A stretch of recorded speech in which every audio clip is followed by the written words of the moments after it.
꿈에서 생각났던 게 있어요. 그게 뭐였냐면 이 말이었습니다. 사망 위에 사망이 있다. 이것을 알게 하라. 사망 위에 사망이 있다.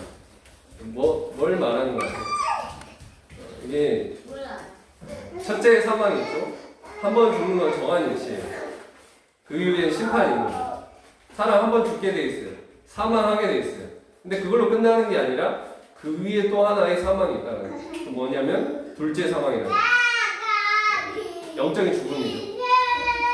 영원한 형벌이라는 거예요. 이거를 알게 하라는 거예요. 사망 위에 사망이다. 사람들이 이거를 모르고 있다는 거예요. 사실 이걸 알게 하는 게 중요한 거죠.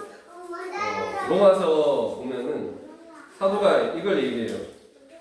모든 사람 죄 아래 있고 그로 말미암아 사형 판결을 받았다. 영원한 형벌이 있다. 이터널 퍼니시먼트.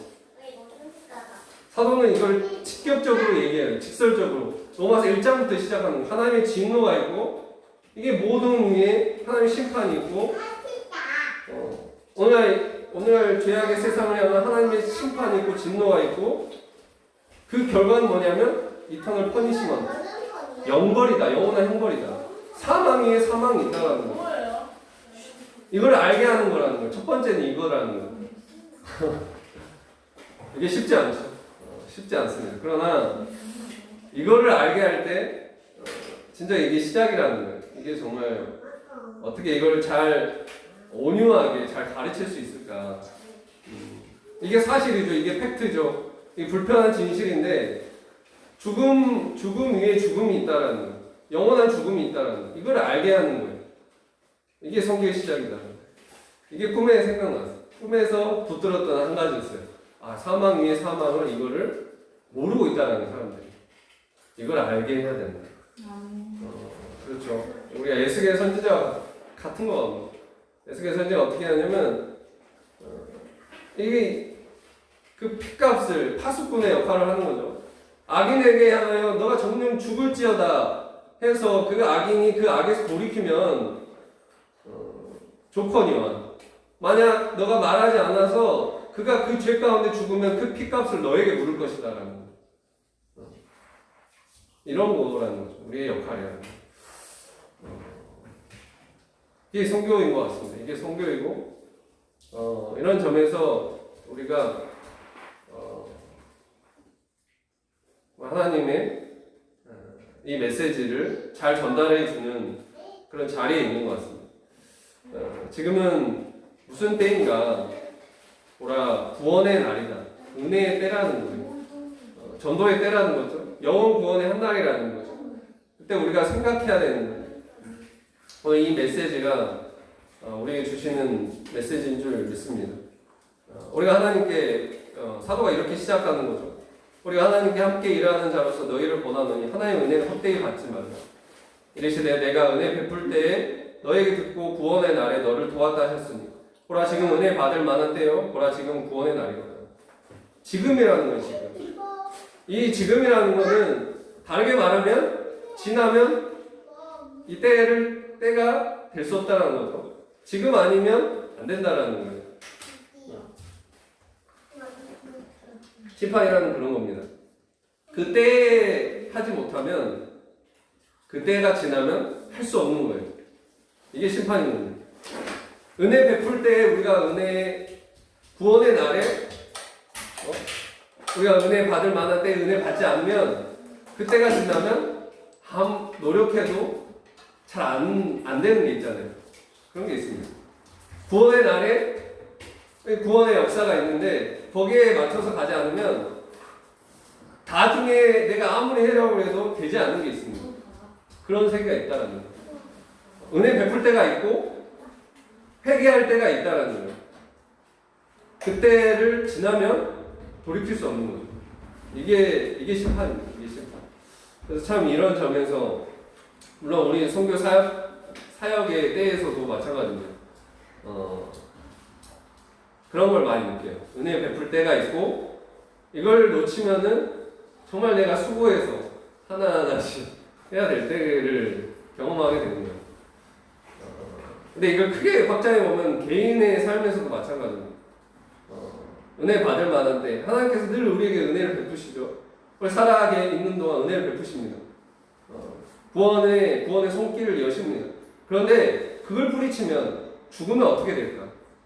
은혜 받을 만한 때에 우리가 은혜 받지 아니하고 구원의 손길을 뿌리치면 어떻게 될까? 생각해 보십시오. 회개할 때가 있는데 그때를 놓치면 어떻게 될까? 상상할 수 없는 거라. 그게 심판이라는 거예요. 그때를 놓친다. 죽어버리면 그 다음은 어떻게 할 수 없어요. 기회를 잃어버리게 된다는 거죠. 이게 참 두려운 겁니다. 그래서 우리가 전도해야 된다는 거예요. 지금은 은혜 받을 만한 때요, 구원의 날이기 때문에. 살아있는 동안 정말 한 사람이라도 멸망치 않고 한 사람이라도 더 구원코자 우리가 한 사람에게라도 더 영혼 구원에 힘써야 된다는 거예요. 왜? 그 영혼이 그때를 놓쳐버리면 어떻게 되겠습니까? 죽으면 어떻게 되겠습니까? 그 영혼의 그 죄로 인해서 멸망에 이르게 된다는 거죠. 영원한 형벌을 받게 된다는 거죠. 이게 우리가 기억해야 될 세계라는 거예요. 사망이 사망이다. 이걸 알게 해야 된다. 죽음이 죽음으로 끝나지 않는다라는 거예요. 영원한 형벌이 있고 그걸 피하게 하는 자가 그것으로부터 구원받게 하는 자가 되어야 된다는 거예요. 이 죄로부터 그 심판으로부터 구원받게 하는 자가 되어야 한다는 거예요. 그래서 우리가 이거를 이 초점을 가지고 가야겠습니다. 자, 그리스도의 은혜 안에 우리가 있습니다. 은혜 아래 들어왔습니다. 그 피값으로 구원을 얻게 된 자입니다. 사망 위에 사망이 우리 위에 있었지만 그러나 그것부터 건짐을 받은 것입니다. 이게 얼마나 큰 은혜입니까? 사실 우리가 이것이 평생 우리가 묵상해야 될 주제입니다. 이게 우리가 표면적으로 알고 있지만 이 세계가 정말 우리에게 절실하게 다가온다는 것. 이게 은혜라는 거예요. 은혜. 나 같은 죄인 살려주시는 주의 은혜 고마워. 우리가 찬양하게 되는 거죠. 이걸 알 때 이게 엄청난 것이구나. 이게 예수의 피값으로 내가 구원을 받은 것이구나. 이걸 절실하게 깨달을 때 정말 이 신앙의 은혜가 막 밀려오는 것이고 감사할 수밖에 없는 것이고 절대적으로 감사할 수밖에 없는 거고 또 정말 전도할 수밖에 없는다는 거예요. 이게 우리의 신앙의 결론이기 때문에 이거 하나를 깨닫는 거예요. 이걸 정말 깊이 있게 깨닫는 거예요. 이게 어떤 것인가? 이 영원 구원을 그 어떤 나의 행위로도 할 수 없는 것이고 그 어떤 값을 치러도 얻을 수 없는 건데 예수의 피값으로 우리를 구원하셨다는 거예요. 이게 얼마나 우리가 감격적인 것입니까? 그렇지 않아요? 한 생명을 살려주신 그것, 육적인 생명을 살려주신 그 은혜도 그 은인에 대해서 평생 보답하잖아요. 그런데 하물며 영원한 생명을 우리에게 주신 분에게 영원히 형벌 받을 수 없고 지옥 갈 수밖에 없는 우리의 영혼을 구원하신 그 하나님께 우리가 평생 감사하는 것은 당연한 거 아닙니다. 이걸 알아야 된다는, 이 은혜를 알아야 한다는 거예요. 이 은혜. 우리 신앙의 결론은 이 은혜를 아는 것. 이 은혜를 알 때 뭐가 생깁니까? 감사가 생기고 감사할 수밖에 없는 거고 다른 게 보이지 않는 거예요. 가장 중요한 한 가지를 해주신 거예요. 그건 생명을 살려주신 겁니다. 영원한 생명을 주신 겁니다. 바꿀 수 없는 거예요. 바꿀 수 없는 거예요. 죽으면서 건져주신 거예요. 무엇과 바꾸겠습니까? 바꿀 수 없는 거예요. 정말 우리가 이거를 깊이 알아야 되는 거예요. 깊이 깨달아야 되는 거예요. 그럴 때 감사할 수밖에 없는 거예요. 이 은혜를 받은 겁니다. 지옥 갈 수밖에 없는 자가 영원한 생명을 얻어서 천국 가게 됐다는 거예요. 이건 그때 가서 감사할 겁니까? 지금 알고 지금 깨닫고 감사해야 되지 않겠습니까? 그뿐만 아니라 이 깨달음이 결국 뭘로 이어집니까? 이 시대의 많은 영혼들을 어떻게 될 건가? 이 시대의 영혼들을 구원해야 될 텐데 이 마음을 가는 겁니다. 정말 이 마음이 있어야지 이걸 이 세계를 알아야지 이 세계에 대해서 우리가 정말 이 은혜의 충격을 받아야지 정말 우리는 어떻게 되겠습니까? 열심히 섬겨야겠죠. 이 전도밖에 없는 것이구나. 이 영혼구원이 가장 중요한 것이구나.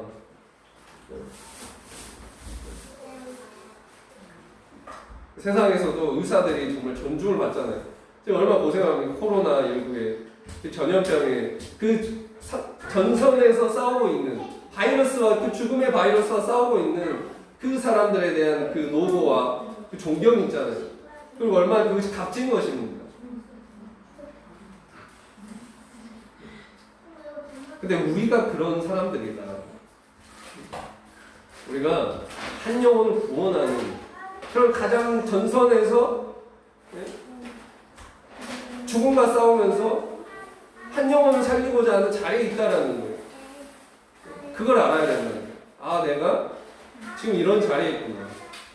그렇게 수고하고 그렇게 가장 또 가치로운 일을 하는 것이구나. 가치로운 일. 누군가 물어볼 거면 왜 이 길 가겠습니까? 왜 이 길 갑니까? 당신은 왜 그 일을 합니까? 그 이유는 단 하나예요. 내가 이것이 가장 가치롭다고 생각하기 때문에. 뭐 돈도 못 벌고 고생만 하고 사람들한테 인정도 못 받을 수 있습니다. 근데 내가 이 길을 고집하는 이유는 이것이 가장 큰 가치이기 때문이에요. 아멘. 최근에 이제 사역을 결단하신 지금도 지금 생방으로 듣고 계실 것 같습니다. 조선대의 정선희 전도사님, 왜 이 길을 다시 이렇게 시작하실까? 많이 고생도 하셨잖아요.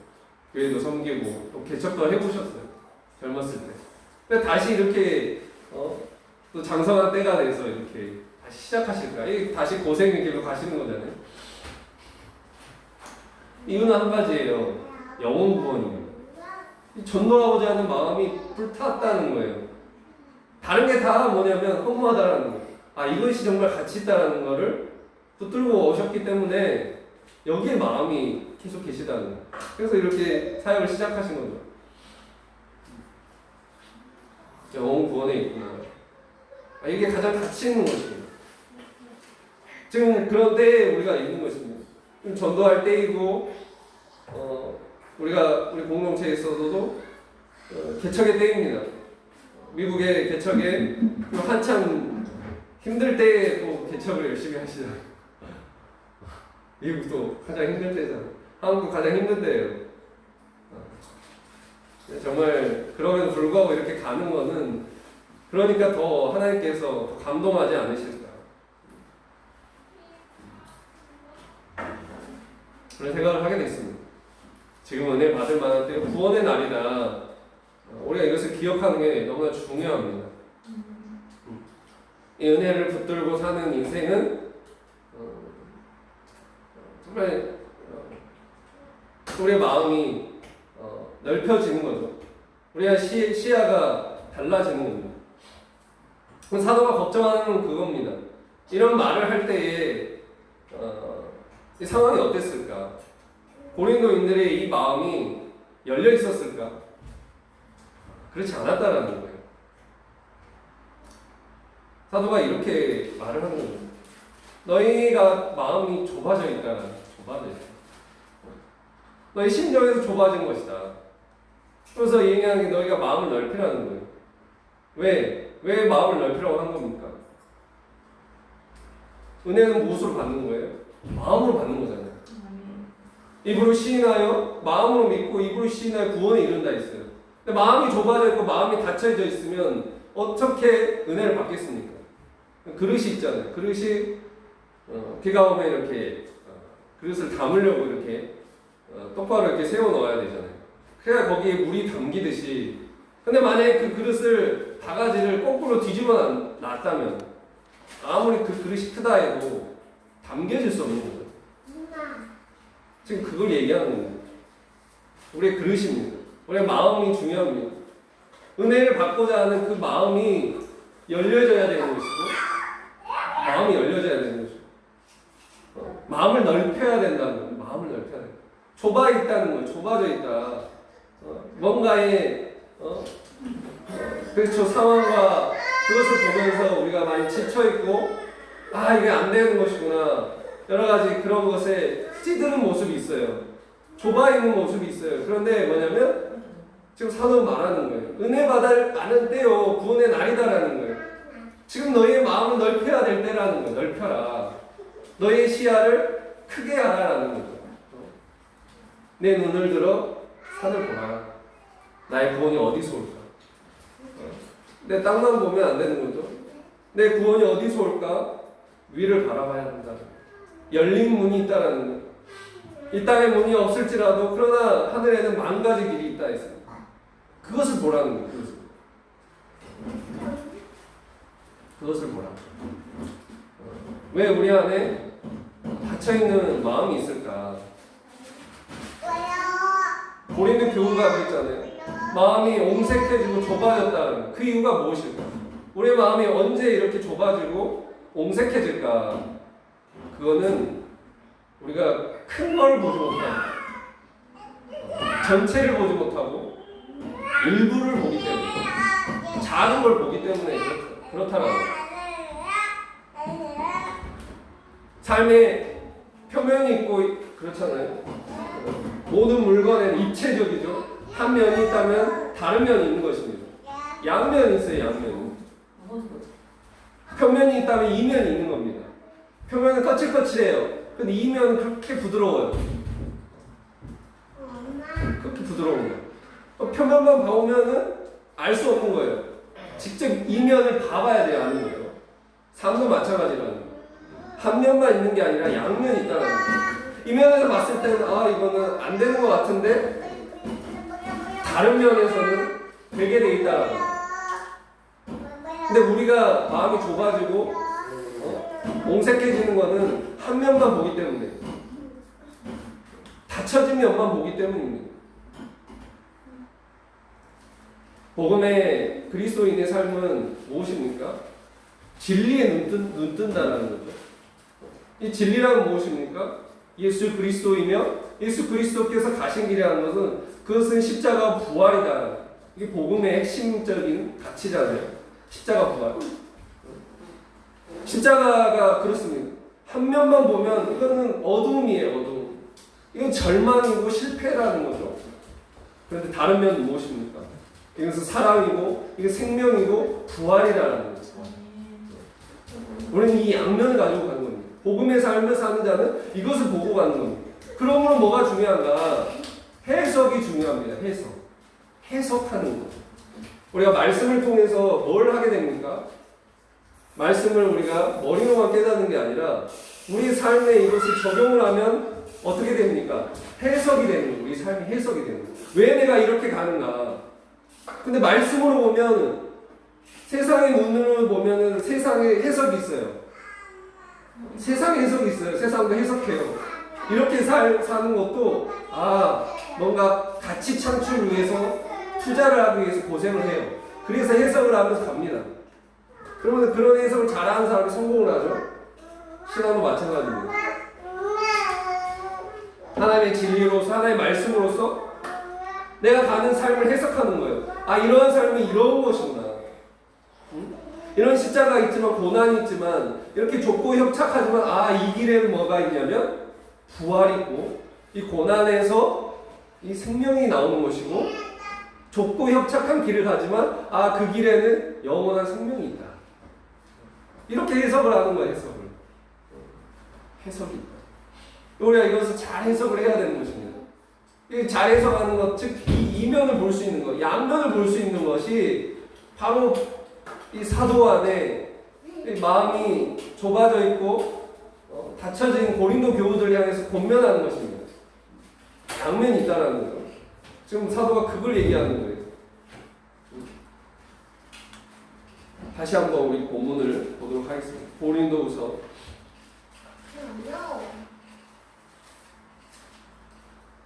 3의 양면. 자, 8절부터 고린도후서 6장 8절부터 보면 영광과 욕됨으로 그려 있으며 악한 이름과 아름다운 이름이 있고 우리 속이는 자 같으나 참되고 무명한 자 같으나 유명한 자요 죽은 자 같으나 보라 우리가 살아있고 징계를 받는 자 같으나 죽임을 당하지 아니하고 근심하는 자 같으나 항상 기뻐하고 가난한 자 같으나 많은 사람을 부유하게 하고 아무것도 없는 자 같으나 모든 것을 가진 자로다. 이것을 보는 게 너무 중요합니다. 이것을 보게 하는 게 바로 진리의 말씀인 거죠. 그래서 우리 삶을 이걸 해석을 하는 거예요. 아, 욕된 삶을 사는데 정말 알고 보니까 이게 영광이고 정말 무명하고 정말 아무도 몰라주는 것 같은데 하나님이 기억하시고 하늘의 천군천사가 우리를 주목하고 있고 정말 우리가 악한 이름 같은데 정말 아름다운 이름 가지고 이걸 알아가는 이제 사람들이 생겨난 거죠. 얼마 우리를 욕했던 사람들이 있었습니까? 그런데 지금 우리를 증거하잖아요. 죽은 자 같으나 죽어 있는 것 같아. 그런데 정말 그 안에 생명이 꿈틀꿈틀하고 근심을 해요. 여러 가지 근심을 많이 하는데 근데 알고 보면 정말 기뻐하는 거예요. 가난한 자 같아요. 그렇죠. 가난합니다. 가난한 자 같은 게 아니라 가난해요. 육적인 가난이 있는 거죠. 그런데 알고 보니까 많은 사람은 부유하게 있다는 거예요. 아무것도 없는 것 없습니다. 그런데 알고 보니까 모든 것을 가진 거예요. 여러분 그렇습니다. 우리가 그런 사람들입니다. 우리 엄청난 사람들입니다. 질그릇 같은데 거기에 보화가 있다는 거예요. 항상 바울은 이것을 우리에게 보게 해주는 거예요. 그 이면이 있다는 거예요. 그 십자가의 이면의 부활을 보게 해주는 거죠. 우리는 이 시각이 열려야 됩니다. 이 세계가 열려야 됩니다. 그럴 때 우리의 마음이 넓어질 수 있는 것입니다. 마음을 넓히라고. 믿음이죠, 믿음. 그 단면만 보고 우리 안에 답답해진 모습이 있지 않은가. 그 욕됨과 궁핍함을 보고 거기에 갇혀있는 모습이 있지 않은가. 그렇지 않다는 거예요. 거기에 하나님의 영광이 있는 것이고 우리가 이렇게 비우고 하지만 진짜 이 안에서 놀라운 하나님께서 축복이 있는 것입니다. 비우면 비울수록 이렇게 더 크게 채워주시는 새가 있고 어떤 사람을 기도하는데 정말 비우고 정말 가난하게 사시는데 기도를 하니까 하늘 보화가 가득한 거예요. 가득한 거예요. 하늘의 산이 큰 거예요. 이런 세계에 있다라는 게 이런 세계. 그 이면이 있다라는 게. 하나님 그걸 기억하시잖아요. 우리가 주를 위하여 영혼 구원을 위해서 고난을 받고 십자가의 삶을 살고 비우고 섬김의 삶을 산다면 하나님 그거 절대 잊지 않으십니다. 기억하신다는 거예요. 그 작은 거 하나도 다 기억하시고 하나도 땅에 떨어지지 않게 하신다. 어떤 한 집사님, 돌아가신 집사님을 위해서 기도한 사람이 있는데 기도한 사람을 항상 콩나물 시루를 보여주셨다고 하잖아요. 무슨 의미입니까? 성도를 위해서 그 섬김의 그 차디찬 부엌에서 콩나물 그걸 다듬는 걸 하나님 그걸 기억하셨다는 거예요. 그것도 기억하시는 거예요. 우리가 주를 위하여 콩나물 다듬는 거 기억하세요. 그런데 영혼은 그 기억하신 그 발걸음을 세시지 않겠습니까? 하나님 반드시 그것을 기억하시고 그것을 기뻐하시고 그것에 대한 부활로 응답하여 주십니다. 놀라운 축복을 우리에게 주십니다. 그러므로 우리 안에 무엇이 있어야 됩니까? 이것에 대한 믿음이 있어야 됩니다. 믿음. 그럼 믿음이 필요한 겁니다. 믿음은 무엇이라고 했습니까? 믿음은 보이지 않는 것의 실상이라는 거예요. 지금 당장 나타나지 않지만 지금 당장 눈에 보이지 않는 거예요. 표면에 보이지 않는 거예요. 그런데 그 이면을 볼 수 있는 세계, 그게 바로 믿음이라는 거예요. 지금 현재의 것이 아니라 미래의 것을 보게 하는 게 그게 믿음이라는 거예요. 그게 믿음이라는 거예요. 그게 우리에게 필요하다는 거예요. 그 십자가의 삶을 살 때 그 십자가를 넘어서 부활을 볼 수 있는 게 믿음이라는 거예요. 주님 안에 어떻게 십자가의 길을 가셨는가, 그 모든 자기를 거역하는 자들을 어떻게 참으셨는가? 그럼 바로 믿음의 주여 또 온전케 하시는 예수이신 그 예수께서 무엇을 보고 하셨는가? 그 십자가를 참으사 부활을 보셨다는 거예요. 부활을 보셨다. 부활에 대한 믿음이 너무 중요하다. 여러분, 부활에 대한 믿음이 없으면요, 정말 우리가 옹색해지고 마음이 좁아집니다. 왜 내 것을 비워야 돼? 왜 섬겨야 되는 거예요? 아무도 몰라주는 자리에서, 그렇죠? 그거 누가 그런 길을 가고 싶습니까? 외로운 길이고 묵묵히. 그런데 그걸 갈 수 있는 이유는 그 부활에 대한 믿음이 있기 때문에. 하나님 그걸 기억하신다. 하나님 부활의 하나님이시다. 그래서 이것을 우리가 가면 갈수록 이 믿음이 굳건해질 때 하나님 아버지께 영광을 돌릴 수 있다. 우리의 모습이 이렇게 되길 원해요. 아브라함이 그랬잖아요. 아브라함 믿음의 조상인 이유가 있었던 거예요. 그건 뭐냐면 가면 갈수록 더 믿음이 굳건해졌다는 거예요. 그래서 하나님 아버지께 영광을 돌렸다는 거예요. 약속이 있습니다. 처음은 다 그렇게 아멘을 화답하죠. 생명을 주실 것이다. 근데 시간이 지나면 지날수록 당장 눈앞에 보이지 않아요? 응답이 없어요. 그럼 마음이 닫혀지고 회의감에 빠지고 절망하고 낙심합니다. 근데 아브라함은 그렇지 않았다는 거예요. 아브라함은 어떻게 되냐면 가면 갈수록, 나이가 들면 들수록 정말 불가능에 가까워지잖아요. 이거 살아가는 나이도 나도 나이가 드는데 어떻게 이게 생명이 나올 수 있을까? 이렇게 생각하지 아니하고 정말 죽은 자도 살리시는 하나님을 바라보면서 그걸 믿으면서, 그렇지, 곧 약속의 때가 더 가까워지는 것이구나. 이게 시간이 지나면 지날수록 이게 불가능해지는 것이 아니라 약속의 때가 점점 가까우구나, 응답의 때가 점점 가까우구나 하면서 하나님 아버지께 영광을 돌리고 감사했다는 거예요. 우리가 이러한 믿음을 가지길, 소유하길 주님의 이름으로 축원드립니다. 이 믿음을 가질 때요, 어떻게 됩니까? 마음이 넓어집니다. 마음이 넓어집니다. 모든 걸 할 수 있는 거예요. 이 넉넉한 세계, 이 넉넉한 세계가 우리가 가지고 갈 수 있기를 원합니다. 하나님 그런 사람을 기뻐하십니다. 이 믿음의 사람을 기뻐하십니다. 저도 이런 믿음을 더해달라고 정말 기도할 겁니다. 가면 갈수록 하나님께서 더해 주시겠지. 가면 갈수록 하나님께서 하시겠지. 이런 믿음으로 하루하루를 우리가 살아가고 하나님 아버지께 영광을 돌리면서 우리가 비록 고난이 있다 할지라도, 좁고 협착하다 할지라도, 그러나 이 길에 생명이 있음을 믿고 굳게 믿고 힘차게 나아갈 수 있기를, 부활의 능력으로 크게 비상할 수 있기를. 그래서 하나님께서 정말 그때에 부어주시는 많은 은혜와 축복을 가득 받을 수 있는, 그래서 그 열매를 가지고 하나님 아버지께 영광을 돌리며 나아갈 수 있는 우리 모두가 다 되길 주님의 이름으로 축원드립니다. 기도하겠습니다. 사랑과 은혜가 많으신 하나님 아버지 참으로 감사드립니다. 하나님 아버지, 저희 안에 착한 일을 시작하셔서 그리스도의 날까지 이루실 줄 확신합니다. 주님, 우리를 부르신 그 은혜, 우리 안에 착한 일을 시작하셨습니다. 그 일들이 그리스도의 날까지, 우리가 이 과정 가운데 그 부르심이 있고, 그리고 그리스도의 날까지 가는 그 과정 가운데 우리가 낙심치 아니하고 우리가 그 일을 이루실 줄 확신하면서 가면 갈수록 더 하나님 아버지께 영광을 돌리며 감사할 수 있는 인생, 믿음으로 살아가는 인생 다 되게 하여 주시옵소서.